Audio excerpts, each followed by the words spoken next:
Hey guys, this is Undercover Dudes all the way from Down Under, and today we're going to be looking at Radical Heights, a new battle royale game from Boss Key Productions, who you might know as the developers of Lawbreakers.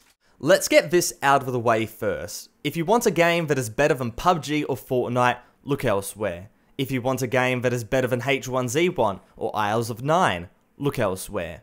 But if you want a game with potential, and I mean a lot of potential, Radical Heights may be for you. Before I go into my opinion of the game itself, let's talk about how Radical Heights came to be, because this is very important in understanding why this game was made in the first place. As we all know, Lawbreakers is dead, a fantastic game screwed over by a terrible marketing campaign, and for all we knew, a completely dead development team that left the game to die. So we ask, what was Boss Key actually doing? And the answer? Making Radical Heights. This battle royale game gets dropped on us after only 5 months in development. First with a terrible trailer that makes the game look like absolute garbage, and then the early access release only 1 day after. It goes live, I download it and I hop on. I'm getting sub 20 FPS on all those settings, the servers are garbage, and I uninstalled instantly. And I called this another example of why early access is terrible. Coming back tonight and giving the game another go, the day one fixes can be instantly felt. My FPS is significantly higher, the servers are better, and it hits me that early access is a double-edged sword for Boss Key as they're running against the clock. On one hand, if you keep developing and making a great game, and then you go and release it, let's say 6 months from now, there is a very high likelihood that people will not care about your game because there's going to be another 20 battle royale titles out, and maybe the genre might have a little bit of a burnout phase where less and less people actually playing those type of games. So on the other hand, you do what they're doing right now, release a super undercooked game into extreme early access, with just the most basic mechanics and hope to God that the internet doesn't tear you a new one. From this, you develop as fast as you can, showing major progress week by week, you ramp up the advertisements and hopefully become the third battle royale game that will go and make it big. Now the problem with this strategy is you're basically letting everybody play a free-to-play tech demo, and it's not a good one at that. It's clunky, it's unoptimized with bugs and glitches galore, but the fundamental ideas are there, and there is a spot in the battle royale world for this type of title, but maybe not in the way that many would originally think. So let's get into it. What is Radical Heights all about? You drop in, pick up guns and armor, kill enemies and try to be the last man standing. But killing enemies, destroying cash registers, etc., that drops cash, which you can go and use to buy weapons from weapon dispensers. Despite the basic movement and the basic shooting mechanics, it's kind of fun to go and play Radical Heights. The quirkiness of the game shines through while you're playing, with great 80s throwbacks in the setting of a TV show. It's fun to go and experience, but it's not too in your face, which cannot be said for the marketing of this game, and we'll talk about that later. The game tries to keep the action always moving by continually spawning different types of item drops, be it a spinning wheel that needs to be stopped to go and get cool loot, or a zone where cash is raining from the sky. People naturally move towards these sections, so finding enemies isn't a problem. Near the end of the match, this gets ramped up even further with a final showdown which funnels everybody into basically an arena, and this is a really cool idea.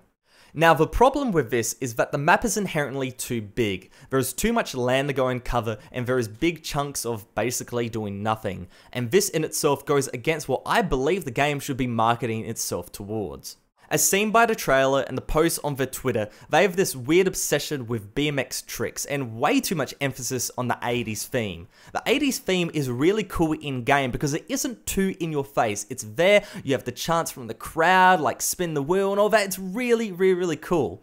But the trailer makes the game feel extremely niche by having this as the main focal point. Boss Key isn't realizing the reason why people would go and play this game. It's on Steam, it's got a 2GB download, it could potentially be the easiest battle royale game to run since it's graphically the worst, the easiest battle royale game to go and pick up because it doesn't have any difficult mechanics. It's fast paced, easy to learn, and it's free to play. Why is this not being pushed? Make Radical Heights the beginner level battle royale game. PUBG is brutal and laggy. Fortnite's building takes a while to go and get used to, but anybody could hop in and play Radical Heights, and it's on Steam and it's free. Who cares about the BMX shit? It's the worst part of the game. Remove it. Distill the experience down to the fundamentals. Make the map smaller, make the mechanics solid, implement pretty but easy to run textures. Keep the action always going, and people hop on for 10 minutes when they're bored. Currently, the time to loot is too slow, the buildings are too big, there isn't enough big ticket drops to go and draw people in together, and go and reduce the space that overall the map goes and occupies, but enhance the experience and you have a kicker of a game. Again, the marketing team of Boss Key have completely missed the mark. With Lawbreakers, they went toe to toe with Overwatch, but instead of being inclusive of all type of gamers like Overwatch is, they said, if you're not like an edgy, hardcore competitive gamer, get out, we only want the skilled people in our game. Like, you're literally cutting out such a big part of your player base, and the fact that Cliff is going around and saying that's like the Dark Souls of gaming, the Dark Souls of competitive team-based shooters, you're just shooting yourself in the foot. And this is exactly what Radical Heights is doing again, but not to that degree, to be fair, but they're going down a wrong direction. They're marketing their game towards this niche direction when they have the potential to go and fix it. But personally, I've got no idea if this will actually happen because, well, look at Lawbreakers. They wanted to go toe-to-toe instead of being an alternative. This game has to be an alternative to PUBG or Fortnite. You can't just say we're better than PUBG and Fortnite because it's obvious your game isn't better than PUBG and Fortnite. It's fun, but it really isn't that good in comparison to those other games, those juggernaut games. So let me say this again, the potential for Radical Heights is there, but Boss Key needs to realize they are not reinventing the wheel by doing a Q80s themed Battle Royale game, and therefore make this game for people that are not going to play PUBG or Fortnite or let's say Islands of Nine. There is a lot of people out there that are not playing those games. They're in the millions because they have no money and terrible computers. They personally could not care if it's 80s or modern day or futuristic. They just want a game that is arcadey, easy to go and play, and can be played on their grandmother's shitbox. I've been playing free-to-play games for way too long, way too long, and this trend always goes and sticks out. If the game is too graphically demanding, people go and drop off. If the gameplay is really hard to go and pick up, people go and drop off. But it has that perfect mixture of arcadiness, an ability to run on a lot of different type of computers, good, bad, high spec, whatever. Overall, people will come to it if the game is fun. And in the case of Radical Heights, the game is fun. The rest just needs to be formed around it. And the potential is there, the structure is there. It just needs to be kind of honed in. Please, for the love of God, don't aim this game towards Fortnite or PUBG players, because who in their right mind would play this over those free titles? Instead, cater towards a player base which hasn't been heard yet. You know how many people comment on my videos, can I run Fortnite on my Core 2 Duo 2GB RAM PC that's like 10 years old? And in the end of it, people just kind of give up and say, okay, if I can't go and run the game, I'm just not going to go and install it. These people want a Battle Royale experience, but no one is delivering, and Radical Heights can go and deliver. I know Cliff wants to go and make original games with story and characters and all that, but mate, you've rushed out a Battle Royale game in 5 months. It's obvious that you want to go and capitalize on the genre, and everybody wants to as well. That's why everybody is going and making Battle Royale games, but you've gone and done something that a lot of people really don't have the balls to do, and put out a game that is inherently broken and then say, we will go and fix it if you like the premise. If the public likes the premise and they keep fixing it, I feel like this game could have a really big degree of success. But you got to go and leave your pride at the door, mate, and make this game for the people that want it rather than you.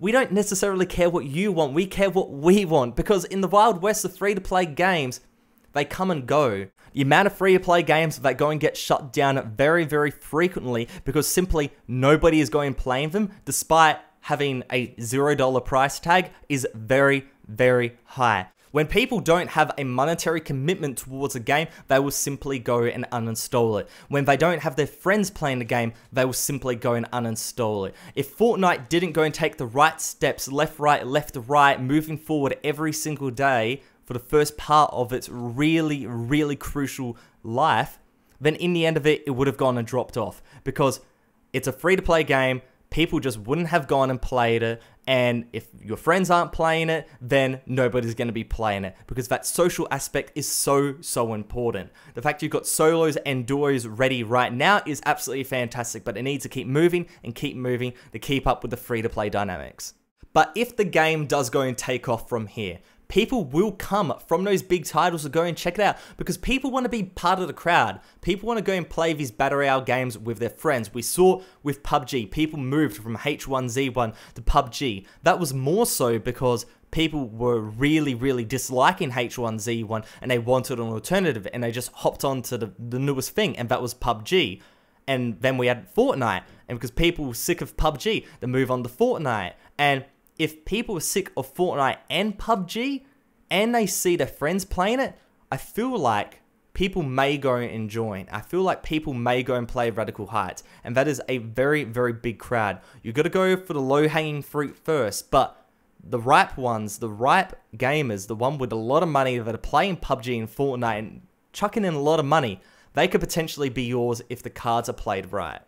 Overall, I'm excited for the future of Radical Heights, and I give the best of luck to Bosskey. I've known the guys over there for a few years at this point, and yes, I give them a hard time in these videos. I've gave them a hard times in my Lawbreaker videos as well, but I know they can make great games. It's just that time is against them right now.